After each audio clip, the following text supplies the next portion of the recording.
မင်္ဂလာပါခင်ဗျာကျွန်တော်ကတော့ INBC ဘက်စစ်မှာတက်ရောက်နေတဲ့သမီးလေးမနွေ့နွေ့လိုင်ရဲ့ဖခင်ဦးစောဆင့်ဖြစ်ပါတယ်ခင်ဗျာသမီးလေးအတွက် NND college ကိုအဓိကရွေးချယ်တဲ့အကြောင်းအရာတော့သမီးဘာဖြစ်ချင်လဲကျွန်တော်တို့ဘာလုပ်ပေးနိုင်မလဲဆိုတာကိုတပနှစ်ယောက်တိုင်ပင်တယ်ပြီးတော့ဒီ ID နဲ့ပတ်သက်တဲ့အကြောင်းတွေကိုကျွန်တော်တို့လေ့လာတယ်အဲ့တော့ဒီ NND college အကြောင်းအဆိုရင်ဖြင့်သားသမီးတွေတွားရေးလာရေးရယ်တင်ငန်းစာတင်မဲ့ကျောင်းရဲ့အနေထားရယ်အားလုံးကိုကျွန်တော်တို့ခြုံငုံလေးလာပြီးတော့မှကျွန်တော်ဒီ NND college ကျောင်းကိုအဓိကရွေးချယ်ရခြင်းဖြစ်ပါတယ်ခင်ဗျကျွန်တော်အနေနဲ့ဘယ်လိုမျိုးတွေ sporting ပေးခဲ့လဲဆိုတော့သမီးလေးပညာသင်ရအောင်သူ့ရဲ့ NND college မှာတင်ကြားခဲ့တဲ့သင်ခန်းစာတွေကိုအိမ်မှာလွယ်လွယ်တကူလုံနိုင်အောင်သူ့ကိုတည်တံ့ခန်းလေးလုပ်ပေးတယ်သူ့အတွက်ကျွန်တော်တို့စာလုံးနေချိန်မှာ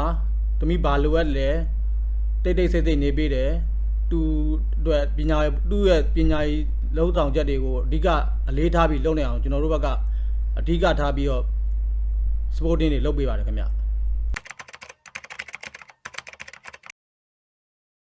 ရမ်းပြောတာပေါ့ကျွန်တော်တို့မိဘရဲ့အနေနဲ့ကိုသားသမီးဖြေလိုက်တဲ့ဆောင်ပွဲအောင်လဲဆိုရင်အတိုင်းမတိကိုပဲအလွန်ပဲပြောပါတယ်ခင်ဗျခြား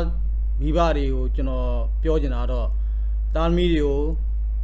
ဆောင်ပွဲမအောင်လို့ဆိုပြီးတော့မစူပါနဲ့ထပ်ပြီးတော့စူးစမ်းခိုင်းပါပံပိုးပါ